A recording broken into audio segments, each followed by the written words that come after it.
Bonjour.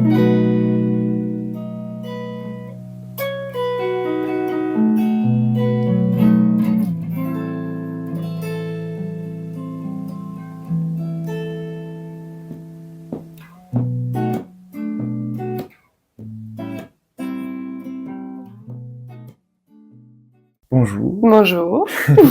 Est-ce que tu peux te présenter comme ça pour les gens qui ne te connaissent pas? Ok. Alors moi je m'appelle Ariane, aka Fool, mon artiste en musique. Je suis artiste de scène en général. J'ai accès à acting, donc je suis comédienne. Mais je fais aussi de la musique, là où tu m'as connue. Oui. Sous le nom de Fool, où je fais du slam. Du slam. Et je viens de sortir un demi-album, un EP, de 5 morceaux. Et j'avais déjà un single avant. Accompagné d'un clip ou même plusieurs. Non, t'as fait un seul clip ou plusieurs? J'ai un seul clip, qui est le premier single qui est sorti. Qui s'appelle comment déjà? Le premier single s'appelle Apparemment. Apparemment, c'est ça.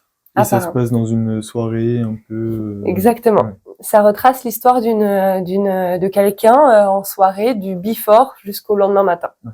À la première personne, sous la répétition apparemment, une sorte de remarque innocente, enfin passant vraiment de point de vue sur les codes sociaux des soirées. Et il y a un clip qui est du coup une sorte de deuxième lecture parce que c'est pas ce qui se passe dans la chanson. C'est un plan séquence de 4 minutes 50, donc le temps de la chanson, filmé au ralenti, de juste la traversée d'une soirée des toilettes jusqu'à la sortie au ralenti. Ouais, je me rappelle, un peu bousculé, des personnes. Tu pécho quelqu'un, tu dis au revoir à tes potes qui dorment, tu finis ton verre. Enfin, il y a une deuxième lecture. Le but, c'était de déjà laisser libre expression aux artistes qui ont travaillé sur le clip, notamment ma directrice artistique et mon chef de l'image, qui avait et le chef de mes lumières aussi, qui avait énormément d'idées artistiques, et donc dit ok, on va faire un panier de tout ça et on va essayer d'en faire un clip. C'est assez cohérent quand même. Enfin, ça rend bien. Merci. Voilà. Bon, allez voir le clip de Fool. Merci. Allez voir le clip de Fool. Et j'ai sorti tous les canevas sur YouTube, donc il y a le clip, et ensuite il y a toutes les versions audio pour toutes les personnes qui n'ont pas d'abonnement. En fait, les graphistes qui ont travaillé sur le Fool en général et sur cette EP qui est sortie après, qui s'appelle Bonjour, ils ont créé une illustration par morceau et une illustration pour tout l'EP qui est le rassemblement de toutes les mini-illustrations. Enfin, la cohésion. Voilà. En gros, il y a une pochette par single et une pochette pour l'album. Et les singles sont animés. Et c'est d'où le fait que ce soit une mini-vidéo sur YouTube. Ils sont un peu animés. Et comment t'en es venu alors à faire, à devenir Fool, entre guillemets, faire du théâtre, de la scène, enfin plein de choses. Qu'est-ce qui t'a poussé à faire ça? Waouh, ok. Qu'est-ce qui m'a poussé à commencer à faire de la scène? De la scène, Ok. Alors moi, je fais de la scène depuis que je monte sur scène depuis que j'ai 6 ou 7 ans, parce que j'étais danseuse de rock acrobatique. Ah oui, c'est spécial. C'est super niche comme sport. Mais en fait, dans ma famille, mes parents sont coachs, donc ou étaient coachs. Donc il y a pas enfin c'est un sport de famille, disons. J'ai un peu baigné dedans, grandi dedans, donc quand j'ai eu le choix de faire un sport dans ma famille, j'ai choisi ça. C'est évident que je voulais mettre juste encore à paillettes et monter sur scène. Et donc j'ai commencé comme ça. Et à 15 ans, j'étais au lycée, enfin l'équivalent du lycée, parce que je viens de Genève, en Suisse, et donc c'est pas tout à fait le même système scolaire. Mais donc j'ai travaillé, enfin j'ai fait un an de lycée, et ça marchait pas du tout, parce que je regardais le plafond. Et donc, en entrant dans la deuxième année, je donnais vraiment, je pense, 200% de mon énergie à avoir la moyenne. Et donc, ça t'intéressait pas?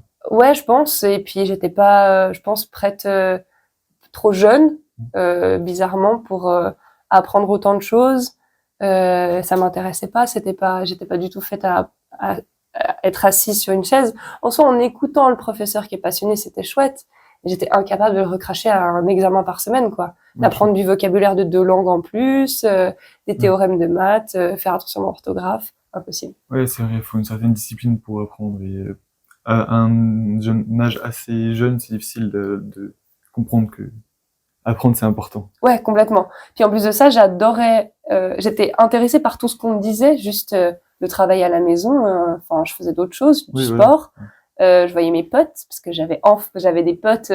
J'avais 16 ans, des potes, un groupe de potes. C'est la première fois dans ma vie que j'avais un aussi gros groupe de potes et tout. Donc bon, pour moi, c'était impensable d'arrêter le lycée, mais c'était impensable d'avoir des meilleures notes. Ouais. Et au bout de quelques mois, sans vraiment m'en rendre compte, tous les vendredis, je faisais des crises d'angoisse et je finissais au secrétariat. Sans t'en rendre compte. Bah, Tu ne savais pas si c'était des crises d'angoisse. non, pas du tout. Pour moi, juste j'étais en panique devant les examens, quoi. Donc, Ouais. je me tapais des 1 de présence et au bout du 5e vendredi, toujours la même chose. Ma mère est venue et elle m'a dit, ok, déjà on m'a dit, ta mère vient. J'ai dit, je comprends pas parce que elle est au travail et qu'elle quitte pas le travail comme ça parce que j'ai pleuré devant un examen. Je comprends pas. Et elle me dit, bah quand même c'est le 5e vendredi. Et ah c'est le 5e. Ouais. D'affilée. Ah, je m'étais pas d'accord. Et elle est arrivée, elle a dit, on va manger. Et j'ai dit, ben j'ai cours. Et elle m'a dit, tu vas pas en cours. Et j'ai dit, pareil, je comprends pas ce qui est en train de se passer. T'as dit, il y a un truc qui va pas. Ouais, je me dis, ok, c'est grave. Ouais. En plus, elle est très calme.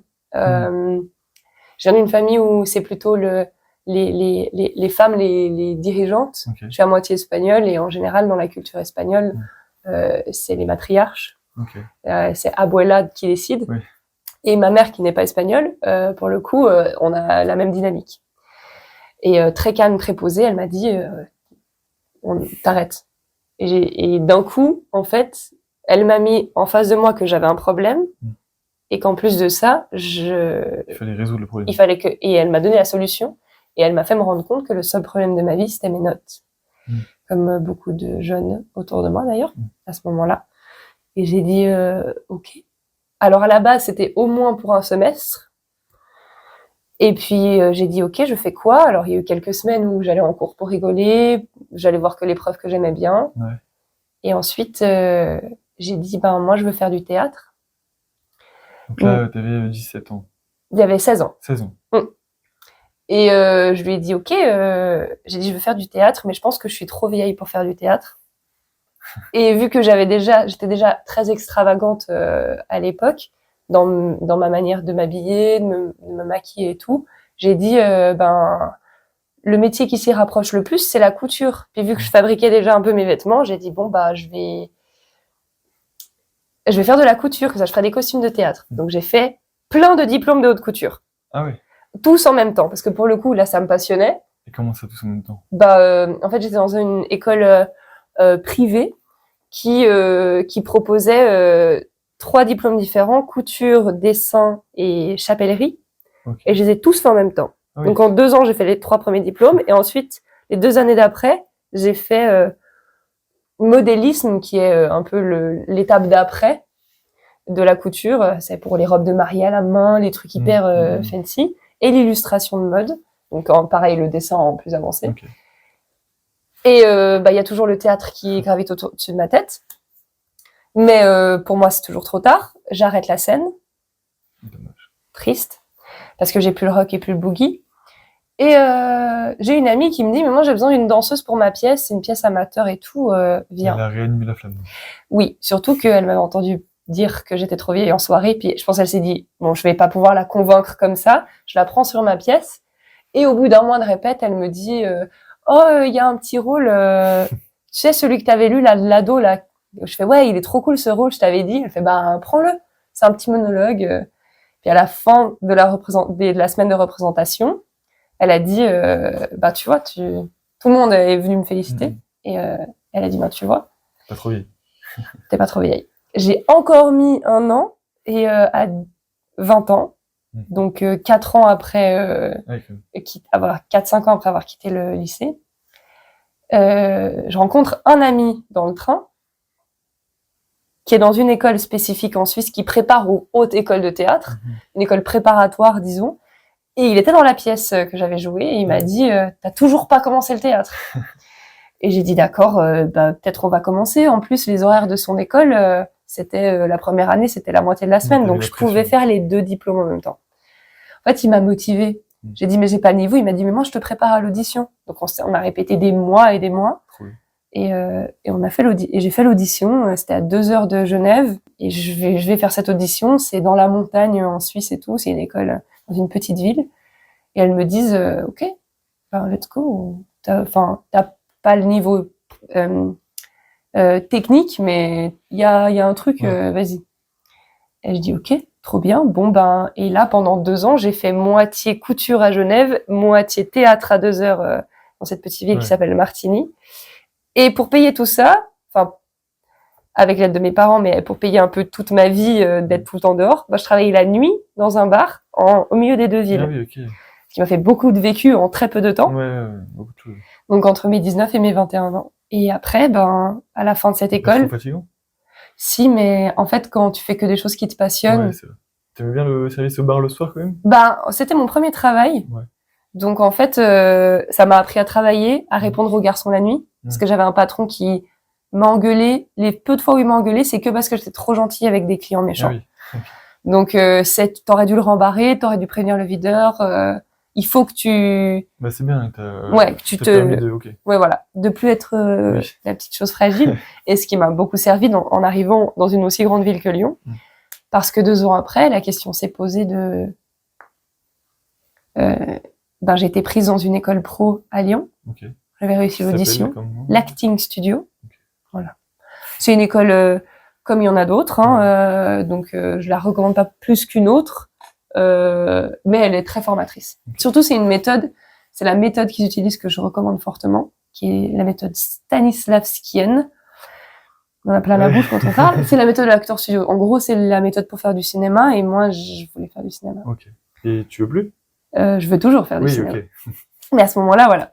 Et il y avait plein d'écoles de théâtre qui m'intéressaient, mais bon, voilà. Et j'ai été prise à Lyon, et j'avais mon atelier de couture à la maison, qui me faisait un peu vivre. Parallèle, je vendais de la bière dans une boutique à Martigny. Enfin bon, bref. Et j'avais mon copain de l'époque. J'habitais avec lui à Martigny, donc dans cette petite ville dans la montagne. J'ai dit, j'ai 2 choix dans ma vie. Et j'ai fait le choix. J'en ai parlé à mes parents. Ouais. Et ils m'ont dit, OK, si tu pars à Lyon, tu travailles pas à côté, tu fais pas des services au bar. Voilà, tu t'y mets à fond. Et t'as 10 ans pour arriver à en vivre. Et après, sinon, faudra que tu prennes une décision. Mais déjà, forme-toi, essaye vraiment, et ensuite, tu verras. Et je suis partie vivre à Lyon. On s'est séparés avec mon copain, et j'ai déménagé. Et voilà. Ça fait déjà combien de temps que t'es à Lyon? 4 ans et demi. Déjà? Ouais. Ça m'est passé des choses. Ça se passe bien, ça va pour l'instant? Ouais. Pas trop la pression. La première année était un peu intense parce que c'est la première fois que je vivais dans une aussi grande ville qui va aussi vite. J'étais déjà allée à Paris ou à Bruxelles ou à Londres, enfin en voyage, ou à Tokyo, enfin tu sais, dans les grosses villes. Mais vivre. Les villes, c'est différent. Mais en plus, j'ai grandi en excentré de la ville, avec un jardin, une maison. Donc arriver à Lyon avec les soucis d'ego des écoles d'acteurs, ce qui est assez normal. Oui. On est tous là pour réaliser un rêve. On a fait tous et toutes des sacrifices. Donc j'étais pas que moi à venir de loin, quoi. Loin entre guillemets. Ouais. Et comment Fool est apparu dans tout ça? Comment Fool est arrivé? Ok. Alors, à la base, Fool, c'est un duo. Okay. C'était un duo entre mon meilleur ami et moi. Mon ancien meilleur ami et moi. Oui, je sens le truc. Ouais. Il y a une chanson dans l'EP qui s'appelle Perdre son temps, qui parle de lui. Okay. Donc, comme quoi, ça s'est pas très bien terminé. En fait, ça démarre d'un devoir de théâtre où je dois écrire un texte qui parle de la génération Y. Donc, les enfants nés dans les années 90, si je me trompe pas. Et j'ai l'inspiration une fois d'écrire ce son. Et puis voilà, on n'en fait rien parce qu'en plus on l'utilise même pas dans le spectacle. C'est pas grave, il est là, il est cool, il a plu à ma classe et à mon prof. Je suis contente, j'ai fait mon devoir. Et puis on doit préparer des parcours libres pour les écoles professionnelles de théâtre. Donc tu dois faire souvent un monologue classique ou contemporain, souvent un dialogue classique ou contemporain et un parcours libre.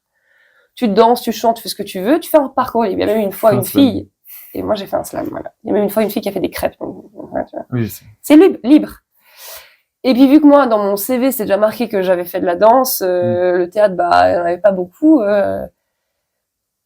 et le chant, vraiment, c'était pas ce qui, voilà. Bah, j'ai dit, bah, moi, j'ai un texte, je vais le poser en musique. Et je le retravaille, je lui donne une sonorité un peu plus slam, je raccourcis les phrases, et je le teste avec des potes qui viennent d'un petit village, en Suisse qui s'appelle Lutry, où j'ai un groupe de potes, dont un de mes meilleurs amis, qui aime bien poser des textes de rap en soirée. Okay. Et moi, je suis souvent là, et je regarde et je suis contente. Ouais. Donc, je leur demande un peu des conseils et tout ça. Et surtout, mon meilleur ami, il sait un slam. Et Noah m'encourage à vraiment bien le travailler. Voilà, je le présente en concours, ça marche pas, c'est pas grave, pouf, on s'en fout. Quelques mois après, on est à ma 2e année de théâtre, 1 an avant que j'arrive à Lyon. On a un ami de notre groupe d'amis qui s'est malheureusement suicidé. Okay. Et donc, je parais antipathique comme ça, mais à ce niveau-là, mais parce que j'ai souvent raconté cette histoire. Okay. Et en fait, elle est belle parce qu'en fait, on s'est retrouvés. C'était le Covid, donc on n'avait pas le droit d'aller à l'enterrement. Ah oui, donc c'est encore plus dur. Bah du coup, on a fait ce qu'on a toujours fait chez lui, c'est qu'on s'est tous retrouvés pour faire une soirée dans son jardin avec la famille. Et en fait, on s'est rendu compte qu'il avait beaucoup de groupes de potes et on s'est tous retrouvés dans le jardin.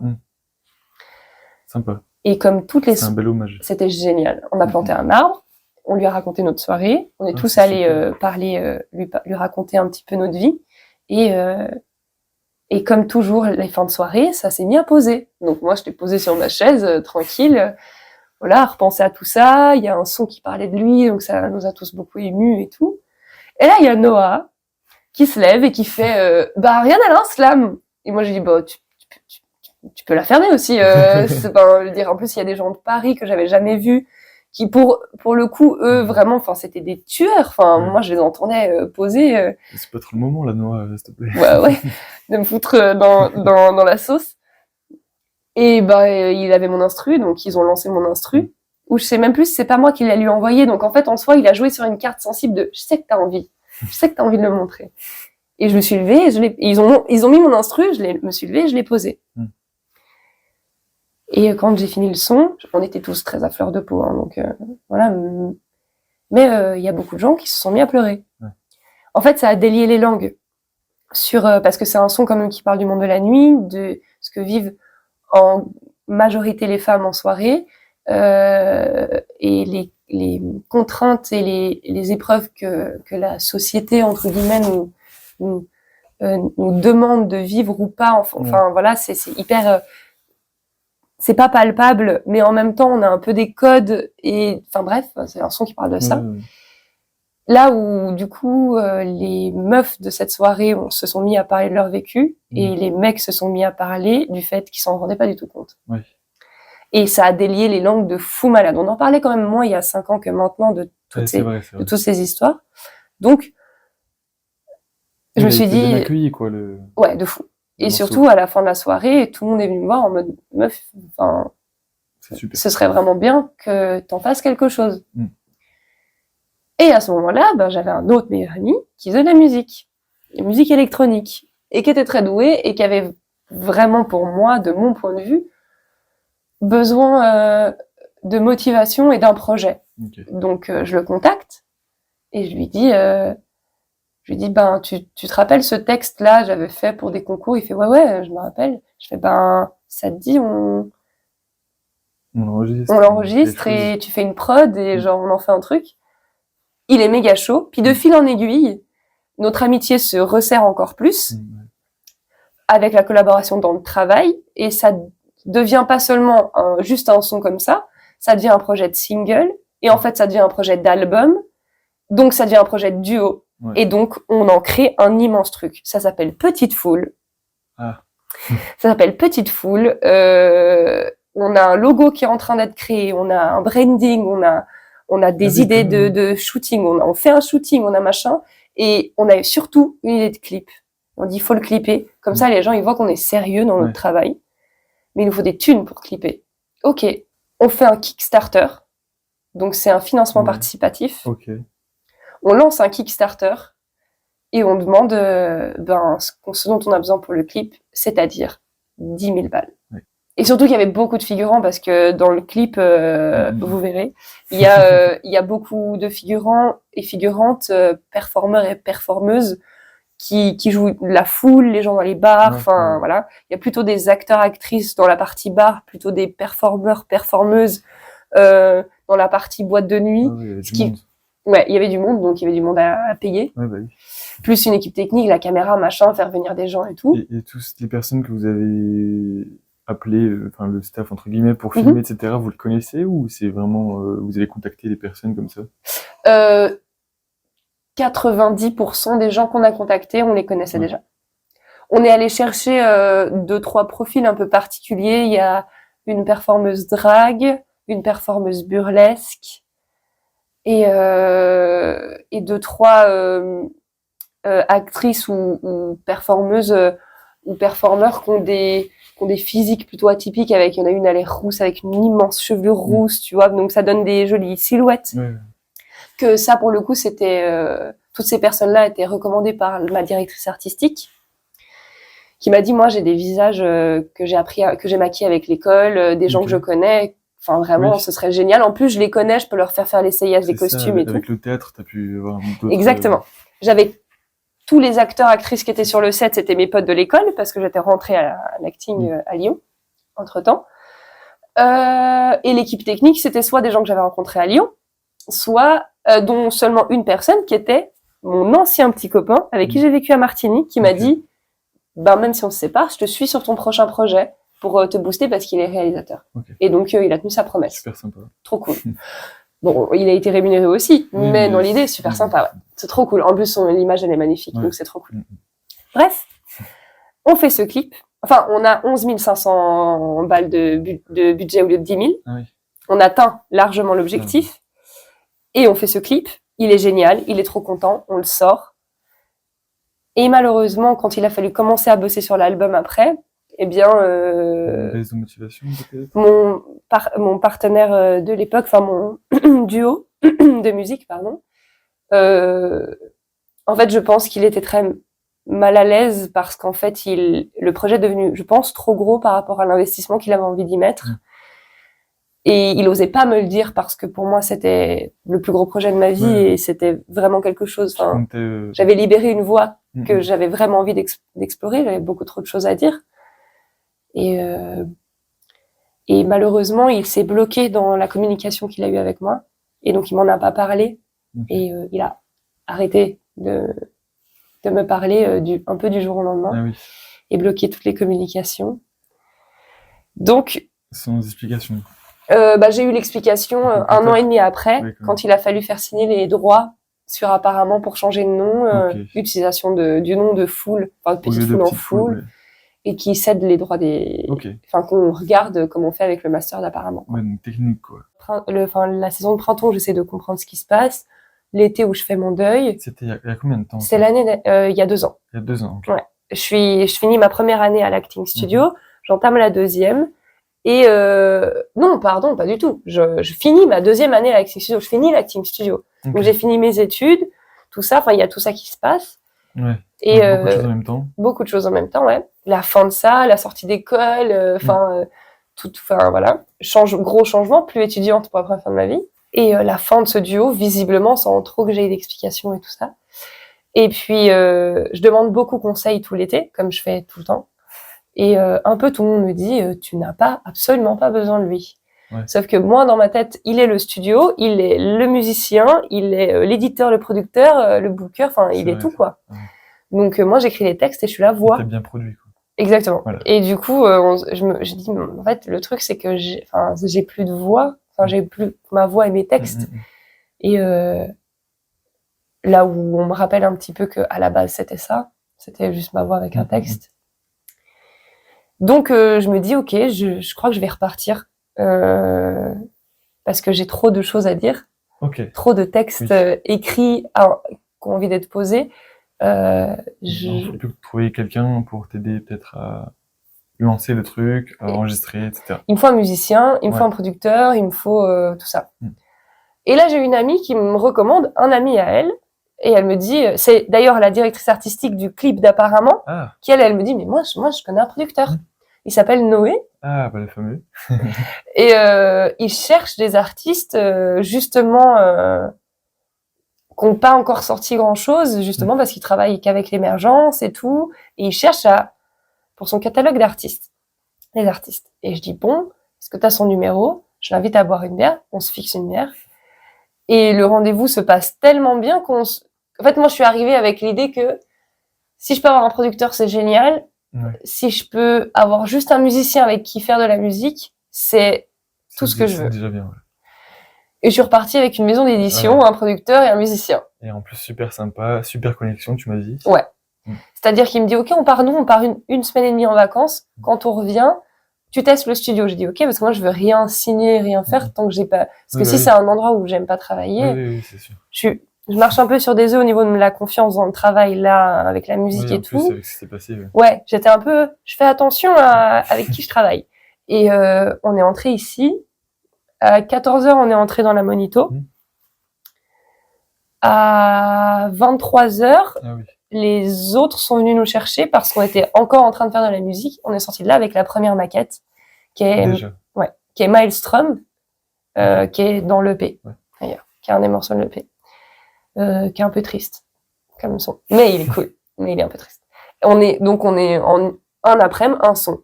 Ouais. Donc on a dit, on va travailler ensemble. Ouais. Et la maison d'édition de Noé et Robert Maé-Elliott me signe 6 titres et on a sorti cette EP là il y a 3 mois. Ouais, en décembre. Ouais. Et donc là on travaille sur une version live plus grosse, cool. Avec un plus gros groupe.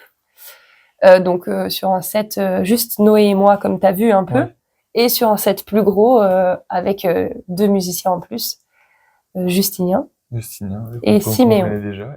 Et voilà. Et évidemment, c'est devenu foule et plus petite foule parce que sans quelqu'un qui nous tire vers le bas, on est plus petite. C'est joli. C'est vrai? C'est comme ça que tu as pensé? Ouais. Ok. Je voulais complètement changer de nom à la base, puis on m'a dit, mais t'as créé tout autour de la foule. Ouais, c'est bien foule. C'est toi, enfin, c'est tout ce qui se passe dans ta tête, tous les gens qui t'entourent. Tu peux pas laisser tomber ça. Par contre, on est plus petite. 30 foules. Foule, c'est pire déjà. Parce que les trop grandes foules, ça fait peur un peu. Enfin, c'est une rencontre artistique et amicale avec Noé. Ouais, vraiment. On s'entendra, je pense, toujours bien dans l'artistique et on restera toujours amis. Ouais. Il y a une amitié qui s'est créée dans l'art ou l'art qui s'est créé dans l'amitié, je sais pas, mais les deux sont liés. Ok. Et le fait que ce soit à ton supérieur, mais que tu dépendes un petit peu de lui, ça abîme peut-être pas l'amitié ou... Alors, niveau édition... Je sais qu'il est très cool, mais ça peut quand même... dans le monde du travail. Oui, tout à fait.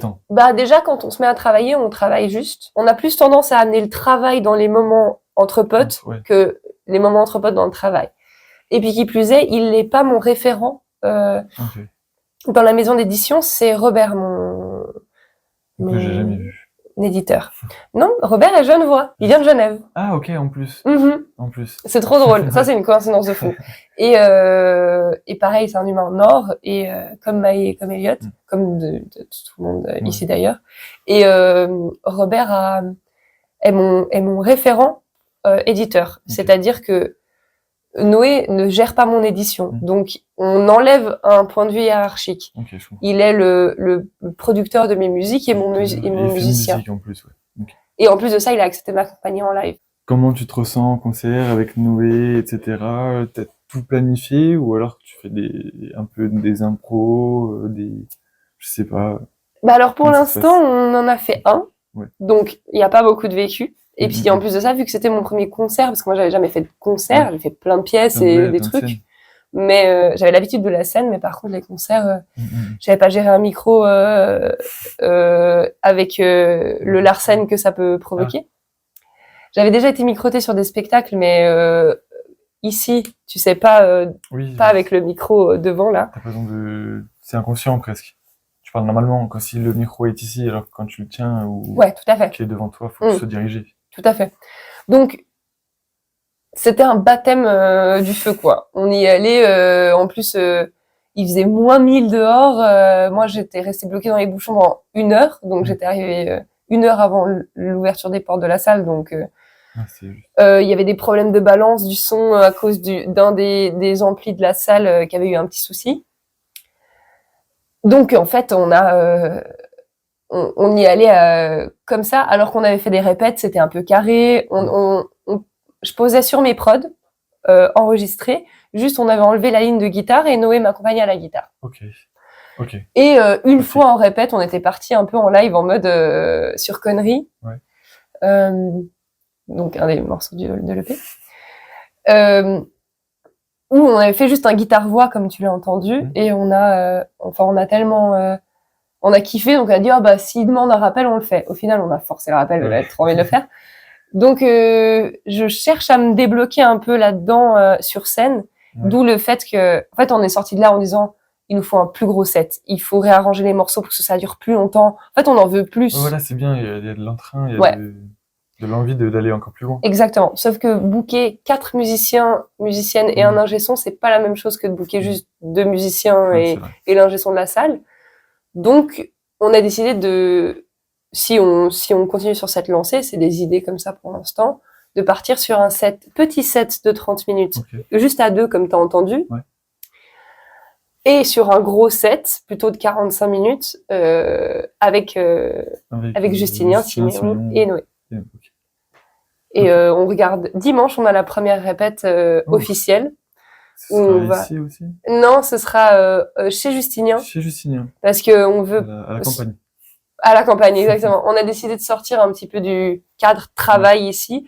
On a tout créé ici. Allez, maintenant on passe en live, donc on est en plus de ça, on va surtout brainstorm. Dire qui a envie de jouer quoi, comment on arrangerait ce morceau. Ça va être sympa à la campagne, en plus il y aura le bon air. Complètement.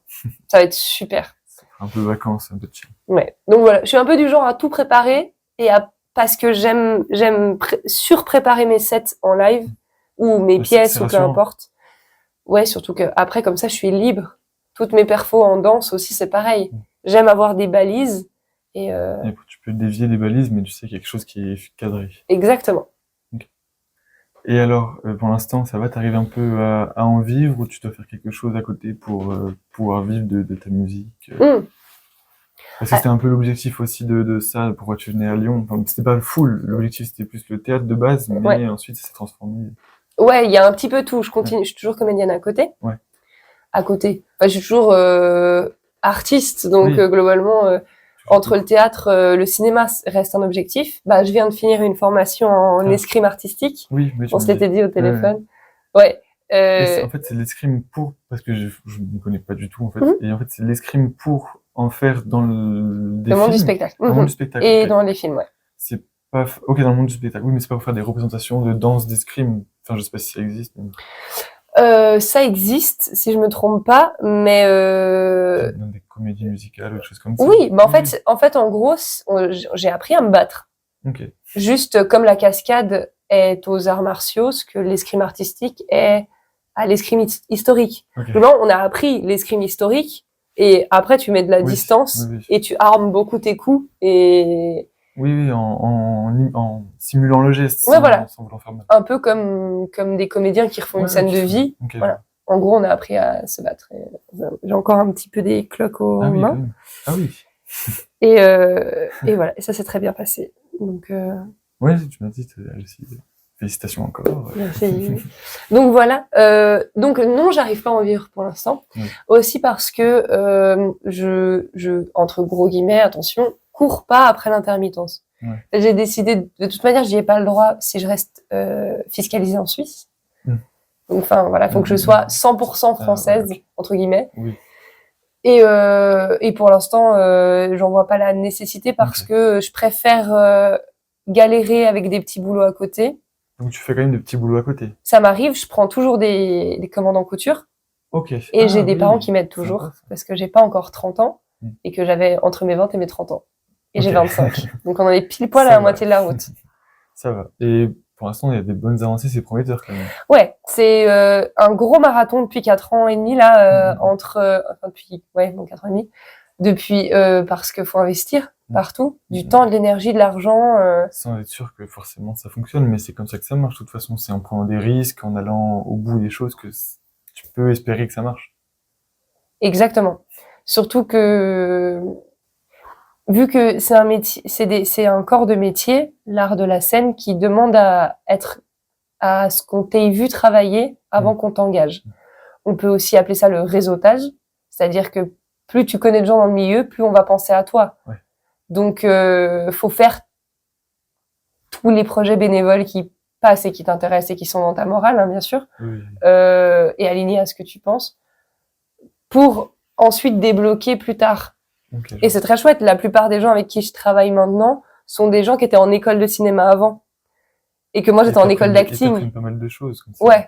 Et on a fait tous les courts-métrages moyens de l'univers. Et là, maintenant, on commence à avoir des projets pro. On commence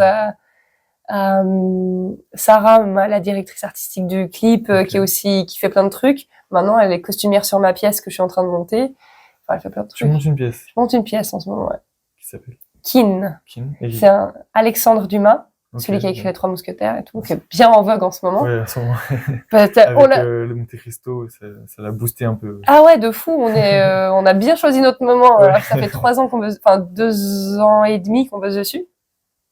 Et là, on a le cast et tout. Maintenant, on est dans les demandes de subventions et les costumes.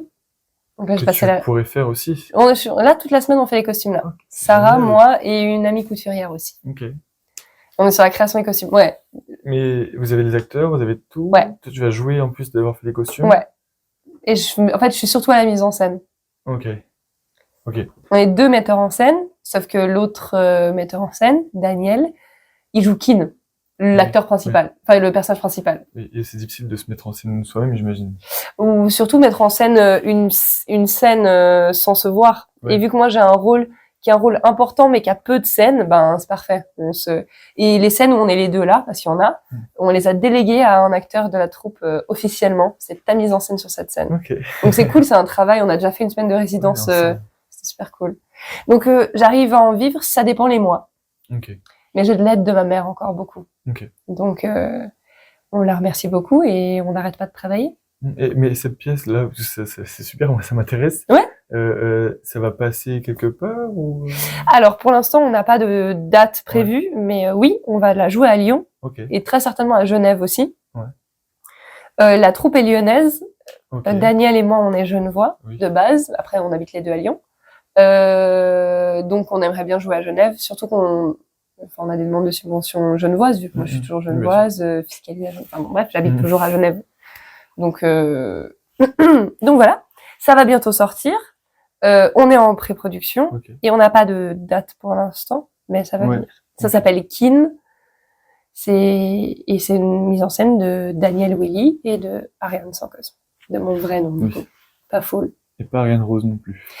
Rose, c'est encore un autre truc. Non, c'est un faux deuxième prénom. En fait, on a commencé à m'appeler comme ça au lycée. Mon fameux groupe de potes du lycée. J'avais les cheveux roses, ouais. J'avais les cheveux roses et habillée entièrement rose tout le temps. Ah oui, ok. C'est ça l'extravagance. Il y a un petit problème avec la couleur rose. Aujourd'hui, j'ai fait sobre. C'est sobre. À peu près. Presque. Ouais. Donc bon, et en fait, c'est devenu mon pseudo. C'est mon pseudo de noob quand je joue aux jeux vidéo. Je fais du cosplay aussi, super niche encore. Et ben du coup, c'est mon pseudo Ariane Rose. C'est mon pseudo. C'est mon nom d'artiste sans être vraiment mon nom d'artiste. Sans être la foule. Foule, c'est vraiment que le. C'est que le slam. Ouais. J'ai séparé les deux. Quand t'es en scène ou quoi, t'es obligé de t'appeler Ariane et son famille oublié. Sans cosme. Sans cosme. Ouais. T'es obligé, de toute façon, tu peux pas choisir un pseudo. Non, tu peux complètement, sur toutes les plateformes, tu peux mettre ton pseudo et ton nom, il peut être caché, entre guillemets. Non, tu peux avoir un nom d'artiste. En fait. Mais j'ai séparé les deux parce que le slam, c'est aussi, ça me permet d'être complètement libre. C'est pas moi, c'est full. Voilà, donc c'est ok.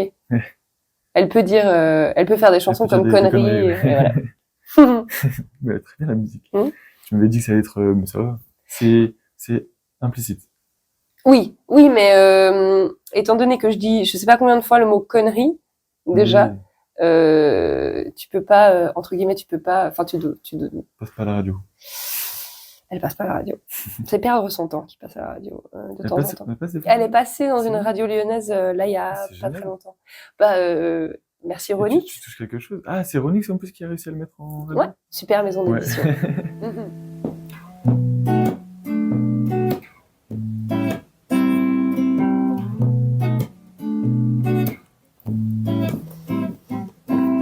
T'es là, à côté de moi, avec ton air tranquille. Comme d'habitude, je dors dans tes bras. Comme d'habitude, tu me veux contre toi.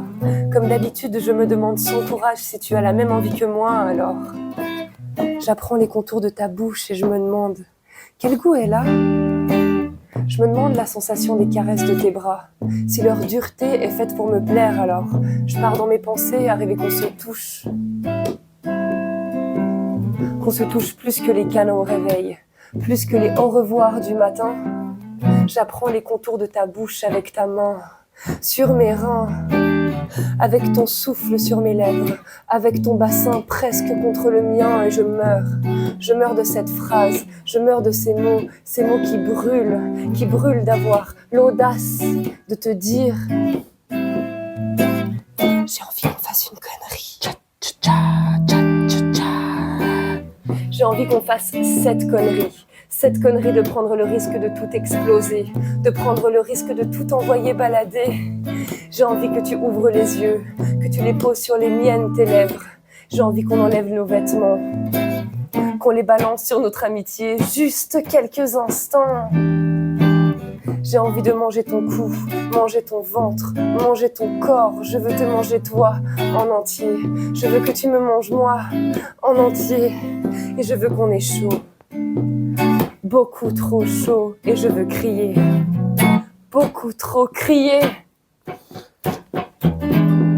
Je veux crier à cause de tes bras, à cause de ton ventre, à cause de ton souffle, à cause de ces foutues lèvres. Je veux crier, je veux qu'on transpire, je veux sentir que tu transpires. Je te veux toi, qui perds le sens du temps à cause de moi. Je te veux toi, là, maintenant, toi. J'apprends les contours de ta bouche et je la veux, là. Pas demain matin quand le soleil aura ramené la réalité. Et pas la prochaine fois quand on sera sûrement trop bourré. Je veux mon courage maintenant pour t'embrasser. Pour faire l'amour au rythme des vagues, que ça sorte de notre terrier et qu'on réveille tout le quartier. J'ai envie qu'on fasse une connerie. J'ai tellement envie qu'on fasse une connerie.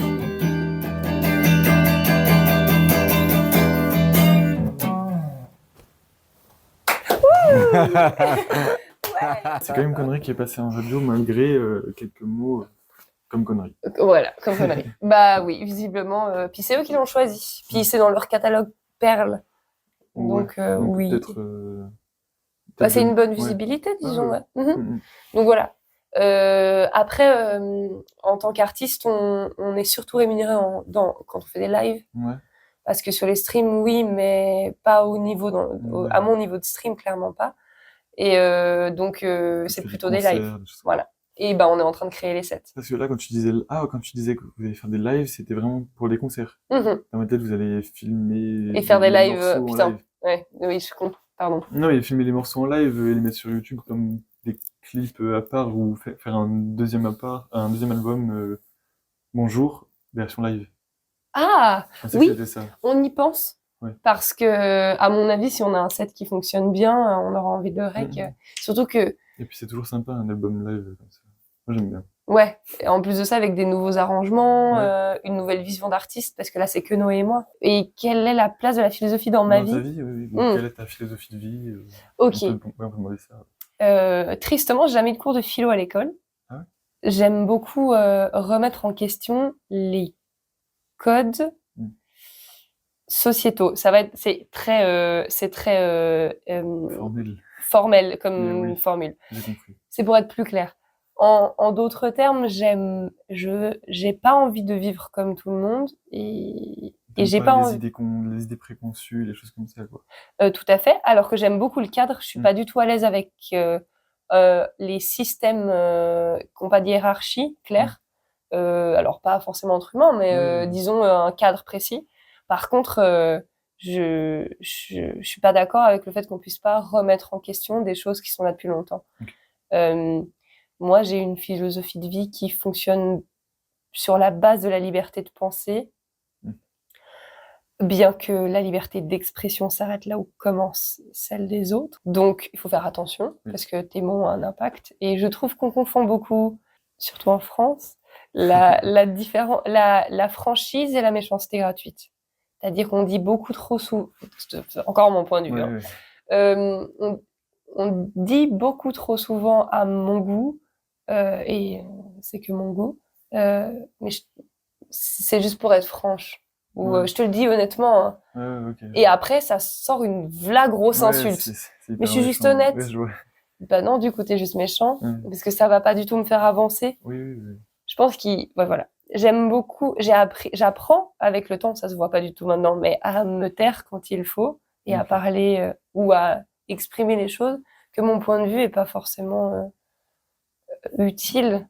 Surtout qu'il peut être plus destructeur qu'autre chose. Mais donc, bref. Mais en dehors de ça et de faire attention à l'impact qu'on a sur les autres, dans nos actes, dans nos paroles, c'est mieux dit comme ça. Ma philosophie de vie, plutôt, c'est la liberté.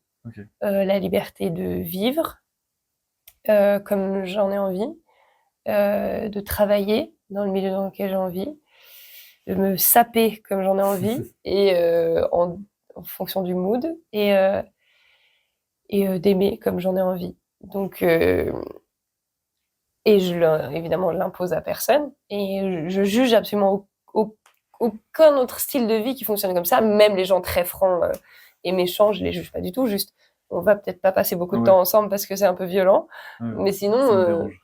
Voilà, moi ça me dérange, mais sinon globalement les gens font ce qu'ils veulent, tant qu'ils font pas du mal intentionnellement aux autres. Du coup voilà, la liberté.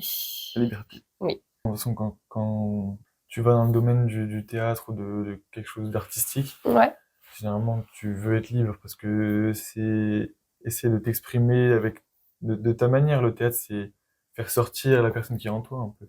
Enfin, je vois ça comme ça. Et pour moi, la liberté, c'est un peu ça aussi. Ouais, tout à fait. Pouvoir être toi devant les autres, le théâtre, c'est peut-être ce que ça permet. Complètement. Bien qu'il y a des codes au théâtre bien précis et dont on se rend peu compte, là où au cinéma on est un peu au courant qu'il y a des gros codes dans le cinéma et machin. On se dit qu'au théâtre on peut faire un peu tout ce qu'on veut. Au contraire, il y a des codes même au théâtre, et même dans le théâtre expérimental. Donc effectivement, mon gros exutoire de liberté, c'est Fool. C'est Fool, ok. Je pensais que peut-être le théâtre, justement, il y avait ces codes, mais t'apportais quand même ta touche à toi. Oui. Bien sûr, oui. Bien sûr, mais quand tu montes un Alexandre Dumas, tu peux pas dire des conneries. Bah, t'enlèves les choses déjà qui vont plus dans les écrits actuels, et qui sont pas en accord avec ta morale. Si t'as envie évidemment de toucher à un texte, mais on a une liberté au théâtre de réécriture des textes. Tant que c'est une réadaptation, t'as le droit de faire ça. Là où au cinéma, on pardonne beaucoup moins les réadaptations écrites. On dit, mais c'était pas comme ça dans le livre de base. Là où au théâtre, on a plus de liberté. Enfin, le public qui va voir du théâtre a un peu plus d'indulgence à ce niveau-là. Et Keane, typiquement, c'est une pièce de 3h30 à la base. Évidemment, on monte pas 3h30 de spectacle. C'est énorme. Surtout pour notre première grosse production, on est plutôt à 1h30, 2h. C'est déjà beaucoup. Ouais. À monter. Oui, puis c'est une pièce qui parle des acteurs. Donc, c'est une pièce de théâtre sur le théâtre. Une mise en abîme. Exactement. Et sur les relations humaines en général, et la liberté d'aimer et de s'exprimer. Ça tombe bien. Et la cage dans laquelle tu peux entrer quand tu es célèbre. Et c'est l'histoire de l'acteur le plus populaire de Londres, Keane, et qui est très très malheureux, alors qu'il est très très célèbre. Et t'as son antagoniste, le prince de Galles, qui pour le coup a tout ce qu'il veut sans travailler et maudit le fait d'avoir tout ce qu'il veut sans travailler et voudrait être Keane, là où Keane rêve d'être noble, parce qu'un acteur à l'époque a aucun droit. Et c'est pas ses vêtements à lui, c'est pas sa baraque à lui, il a le droit d'y vivre, c'est pas son théâtre, il peut rien posséder, c'est pas un vrai métier. Et c'est un petit peu la même chose maintenant. Oui, j'ai l'impression. Donc c'est une jolie histoire à raconter là maintenant. Mais il y a des points de vue parfois aussi sur les relations amoureuses dans les pièces classiques qui sont un poil vieux jeu et avec lesquels on n'a pas envie de... Et du coup, là, vous avez essayé de l'interpréter à votre sauce pour que ce soit moins vieux jeu. Exactement. Okay. Disons, voilà, c'est moins vieux jeu. Pour être plus libre dans la représentation. Complètement. Mais bon, il y a comme chez Molière, il y a des écrits fabuleux. Enfin, mon personnage dit quand même, excusez-moi, j'ai pas l'habitude des coutumes anglaises. Les Danois ont la barbarie de respecter leurs femmes. Okay. Et ça a été écrit il y a plus de 100 ans, quoi. Ouais. Donc, ça fait plaisir. Ouais. On a pris le point de vue qu'elle le dit vraiment. Ouais. Là où, dans certaines captations qu'on a vues de la pièce, elle le dit sincèrement. Pardon, je me suis pas habituée aux coutumes ici. On est des barbares à respecter les femmes. Pour de vrai, elle le dit. Ouais, okay. Là où, bah, du coup, pas du tout. On prend pas ce point de vue-là. Oui. Mais voilà, on change pas le propos, on change le point de vue. Okay. Voilà.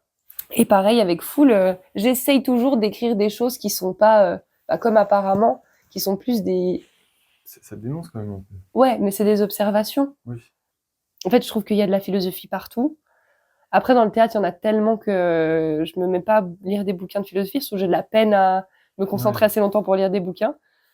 Le livre le plus philosophique que j'ai lu de toute ma vie, c'est Hamlet. Ouais. Il y a des phrases qui résonnent et qui résonneront toujours. C'est ça que je trouve que en philosophie, quand tu lis un livre de philosophie, c'est surtout de la théorie. T'as pas vraiment c'est difficile de te mettre vraiment dans la place de ce qu'ils sont en train de dire. Alors que dans le théâtre, comme tu viens de le dire, ça résonne plus facilement que dans un film. Ça peut résonner dans un livre, un roman. Ça peut plus résonner que dans un livre de philosophie. Mais est-ce que du coup, ça résonne pas plus parce qu'il y a un point de vue? Oui, si, sûrement. Alors qu'un livre de philosophie, il est... Ouais. Ben, on décrit un personnage principal... Alors, de ce qu'on m'a appris, hein, puis ça dépend les méthodes, ça dépend les professeurs, ça dépend tout, mais on définit un personnage principal par étant pas le héros, pas étant celui qui sauve tout le monde, pas celui qui a la plus... En général, on dit que c'est celui qui a la grosse évolution de personnage, mais c'est pas tout le temps le cas. Par exemple, Keane apprend pratiquement apprend absolument rien presque. Tout le monde le sauve. Il apprend, si quand même, il apprend quand même à aimer correctement et à s'aimer lui-même correctement. Donc c'est alors qu'il se déteste au début. Donc en fait, il avait fait beaucoup de chemin, mais il est toujours aussi maladroit, grandiloquent et un peu bebet parfois. Pardon, c'est un personnage très intelligent, Daniel. Ne te fâche pas. Non, pour de vrai, c'est un personnage passionnant. Eh ben non, on décrit le personnage principal comme étant celui qui va te faire te sentir moins seul. C'est celui qui va attirer l'empathie, mais qui va te faire te sentir moins seul. C'est pas le personnage secondaire comme un Sganarelle chez Don Juan qui s'en prend plein la gueule. Ça, on en a un il s'appelle Salomon, il est génial, il est joué par Sacha Valentin, qui est un acteur génial. C'est super, c'est trop bien. Tous les acteurs de Keane sont géniaux. Et l'actrice. Enfin, on a une troupe incroyable. Mais donc, c'est pas du tout ça le propos. Le propos, c'est qu'on définit un personnage principal par celui qui va te faire te sentir moins seul, auquel tu vas t'identifier. Et que tu vas dire, ah, moi, dans cette situation, j'aurais fait quoi? Et c'est là que tu as touché le public. Et c'est là que la philosophie apparaît aussi. Voilà. Donc, en fait, en soi, c'est pour ça que on a des personnages... Ah, oui, pardon, je viens d'intégrer la phrase que tu viens de... Ok, incroyable. Non, c'est par là que... C'est pour ça qu'on dit souvent, ah, moi, mon préféré, c'est lui. Après une pièce ou après un film. Enfin, c'est celui auquel tu t'es identifié le plus. D'où le fait que c'est le boulot d'un metteur en scène, à mon sens, de donner une direction à la pièce et de définir un personnage principal, pas le boulot des acteurs. L'acteur et l'actrice, il est là au service d'une histoire, au service d'un personnage, pour le jouer le plus vrai possible, pour que la personne qu'on a besoin ou qu'on a envie, elle puisse se reconnaître. Le but, c'est de reproduire un comportement humain, c'est pas d'être là pour soi-même. Et je trouve que je suis plus touchée par des artistes musicaux, dessinateurs ou acteurs, peu importe, par un artiste ou une artiste qui le fait qu'il le voit, qu'il le fait pour son art ou pour lui-même et moins pour son ego ou pour le paraître. Bien que l'ego est pas forcément négatif, surtout pour un artiste. Ok. Je pense que si tu as quelque chose qui peut toucher les gens, il faut avoir le courage de le montrer. Je vois. Ou en tout cas d'avoir essayé. Mm. Je pense pas faire spécialement de la musique ou des textes dont l'humanité a besoin, Ouais. pas du tout.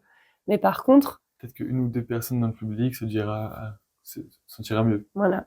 La première fois que j'ai fait Apparemment, ça a fait pleurer des gens et on a discuté pendant 1h30 sur le comportement C'est le partage. en soirée, voilà, exactement. Donc en fait, ça a eu un impact. La première fois que j'ai fait écouter Perdre son temps, ma meilleure amie, elle a fondu en larmes parce qu'en fait, ça lui a rappelé ses histoires à elle. Et il y a une phrase qui dit j'ai perdu mon temps à combattre le démon qui me dit t'es abandonnable. Et en fait, ça a débloqué la fin de son travail sur un deuil de relation qu'elle a eu. Okay. Et donc, en fait, je dis, mais ok, mais en fait, juste pour ça, j'ai eu raison de faire un son. Pour un impact positif, bien sûr. Je suis satisfaite de ce qu'on a fait ensemble. Oui. De mon travail, ça veut dire que j'ai atteint, ça voudrait dire que j'aurais atteint un niveau qui me dit. Non, c'est pas possible. Mais t'es quand même contente, sans dire satisfaite, contente de ce que t'as réussi à produire. De fou. Je suis contente que ce soit sorti, je suis contente qu'on l'ait fait, contente qu'on puisse faire des lives, contente que je te fasse un petit morceau et le premier truc que tu dis c'est c'était cool. Bah ouais, c'était cool. Bah, tu vois. Donc je suis contente. Puis mine de rien, moi je suis actrice, j'ai beaucoup d'ego. Je veux faire du cinéma, j'ai quand même beaucoup d'ego. J'essaye de faire en sorte qu'il soit bien placé parce que je veux faire attention à l'impact que ça a sur les gens. Je suis pas tout le temps, j'y arrive pas tout le temps. J'essaye de réussir sans être un requin. Ouais. Okay. Mais juste parce que je travaille et à un moment ça paye le travail. Donc et là gentiment, ça commence à payer. Arriver, oui. Je commence à avoir du travail qui m'appelle. Ah, voilà, c'est sympa. Ouais, ça va venir. Je pense qu'on fait le même interview dans 2 ans. J'espère en tout cas que je suis plus en train de ramer sur 50 francs en même temps, que je suis plus productrice d'un spectacle, en même temps que je sors un album, en même temps que j'apprends l'escrime, en même temps que je gère mes relations amicales, amoureuses, enfin, ma vie, quoi, globalement. Quand je parle avec toi et quand on se voit, t'as pas l'air non plus surchargé, t'as l'air bien dans ce que tu fais, comme si t'étais à ta place. Oh, ça fait plaisir, c'est un très joli compliment. T'as l'air à l'aise. Oh, merci pas beaucoup. Surchargé. Je veux dire, t'es ouverte, là, quand on discute, t'es pas... Je vois que t'es dans la discussion et t'as pas l'esprit ailleurs. Ah, c'est un très joli compliment. Et tu sais pourquoi? Parce qu'on m'a reproché il y a 3 ans, exactement, l'inverse de ce que tu viens de dire. Okay. Alors, on me l'a reproché avant que ce soit un problème, mais on m'a dit, et c'était un ami. Donc, en plus, c'est très grave quand c'est les relations, pour moi, en tout cas, c'est très grave. Dans le travail, c'est grave, mais ça a de moins grosses conséquences qu'une relation avec laquelle une relation de confiance avec quelqu'un, notamment une relation amicale qui est super importante, à mon sens. Il m'a dit, oui, bon, bah, écoute, tu me dis quand t'es dispo. Je fais, mais on s'est vu 3 fois cette semaine. Il fait, oui, mais bon, c'est 3 fois qu'on se voit puis que t'es pas là, quoi. T'es dans ton truc d'après. Et j'ai fait, ok, plus jamais je veux faire ça. Et tu t'en es rendu compte après que c'était comme ça ou... Oui, et maintenant, je m'en rends compte quand je le suis. Ouais, et t'essaies de plus l'être. Ouais, ou alors je préviens. Je dis, je suis désolée, je suis encore un peu dans le truc d'avant. Mais je crée des sas maintenant, j'apprends. J'ai encore beaucoup de peine à pas faire tout en même temps. Mais là, typiquement, je suis rentrée de Vendée, donc l'autre bout de la France, samedi. J'ai pris dimanche, lundi, rien. Okay. Et là, je démarre la semaine de couture. Là, on avait rendez-vous à 19h30, enfin 19h, 19h30. C'est pas très précis. Et je finissais ma journée de couture à 17h. J'avais le temps. J'étais pas en rush. Avant, je t'aurais dit 18h, t'inquiète. Et je serais arrivée 45 minutes en retard. Oui, ok. Parce qu'évidemment, toi, t'as besoin d'un sas, les bouchons ont besoin, on décidait de... J'aime bien cette idée de sas. J'avais pas pensé. Il faut que je le fasse un peu plus. Bah, en fait, c'est comme je disais pour la scène, et comme tu me demandais, tu préfères tout prévoir ou tu préfères être en impro? Bah, en fait, j'aime tellement improviser, j'aime tellement... Oh, il y a de la lumière, j'y vais, que du coup, il me faut un cadre. Je sais que si je dis, oh, on verra, j'ai ça à faire dans la journée, on verra quand je le fais, ça me crée que de l'angoisse et j'arrive à rien faire. Je suis comme ça sur mon canapé. Faut que je commence un truc.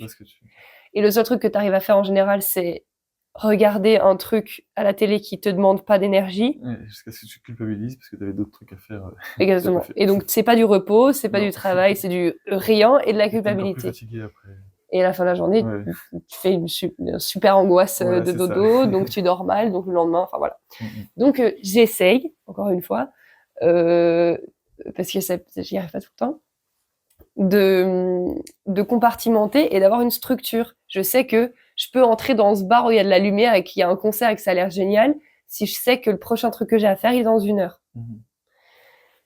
Et là où il est le gros défi, c'est le prochain truc que j'ai à faire, il est dans 5 minutes. Je peux pas y aller.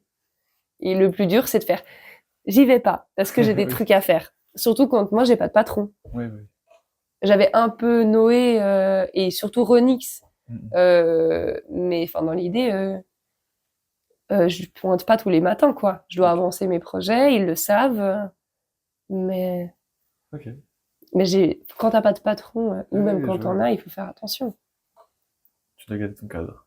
Mm. Bon, bah, merci beaucoup. C'était super instructif, très humain. J'ai bien aimé. Merci. Je suis désolée, on n'a pas fait beaucoup de conversations Ah non, philosophiques. non, mais il n'y a pas besoin. C'était bien suffisant. Tout du long, moi, j'ai ressenti un petit esprit philosophique derrière.